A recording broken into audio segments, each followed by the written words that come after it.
waa'ee alaabaa immoo abbaan ana abbaan woboo ana abbaan abaa'oo anatu gubee sin agarsiisa akka alaabaan kun alaabaa diinaa ta'e. Amma booda Oromoon alaabaa kanaan hin saamamtu, alaabaa kanaan hin hatamtu, alaabaa kanaan hin duutu, alaabaa kanaan biyyaan baatu. Guba ittan qabsiisa eenyu? Ittan qabsiisa kunoo laayitara laal. Namni haaseenu sheer godhaasin.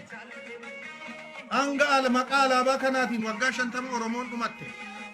Bara alaabaan kun warra ishii hojjetellee nyaatte. Ilmaan warra alaabaa kana bocee nyaatte.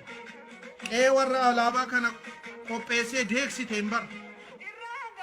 Ittiin Oromoo saamanii, ittiin Oromoo buqqisanii, ittiin Oromoo biyyaa baasanii, alaabaa kanaan nu sobanii, nutti fakkeessanii, sheer.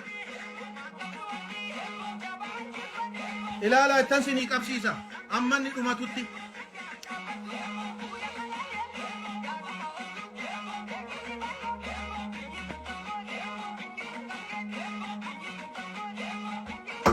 Caqasi shane.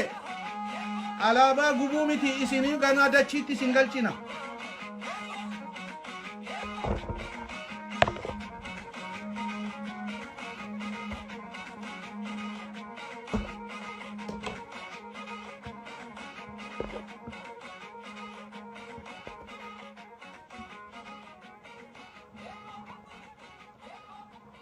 Laali doowwadhu kun akkanatti si gumna shane.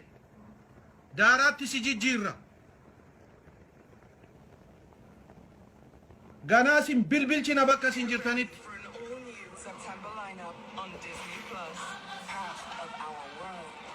Yes. Maal abbaa keessanii fiddan anatitti dhiige. Anatitti gubate. Hangaarraatti madaan saanarra jira.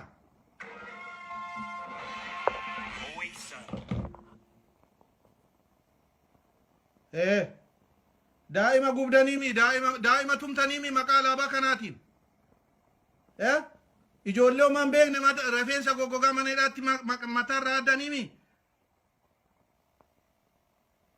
Carqiidhaaf hin qabsoofne nuti mirgaaf qabsoofne malee, mirga saba keenyaatiif qabsoofne malee, biyya abbaa keenya irratti abbaa ta'uuf qabsoofne malee, wallaalummaa jalaa ba'uuf qabsoofne malee, sabaaf sablammoota waliin tokko taanee jiraachuuf qabsoofne malee, alaabaadhaaf yookaan maqaa abaa'ooti jenneen qabsoofne nuti.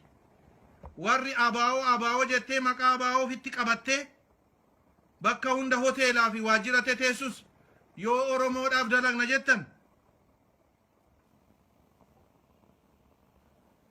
yoo waan Oromoodhaaf dalagna jettan taate amma ishiin dhumattuttam gubeessin agarsiisa.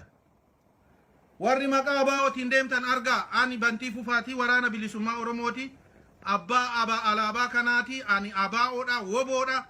Maqaa alaabaa kanaatiin uummanni Oromoo dhumate, maqaa alaabaa kanaatiin uummanni Oromoo buqqa'e, maqaa alaabaa kanaatiin uummanni Oromoo mana isaatiin faca'e. Har'allee maqaa alaabaa kanaatiin uummanni keenya dararamaa jira jechaadha. Abadan kana caala nun darartan. Agartanii? Hanga maayyiitti akkanatti nan isin bilbilcha gana. Alaabaa kana baantanii namuu maqaa shaneetiin du'aa jiraami. Maafiyaan Orroo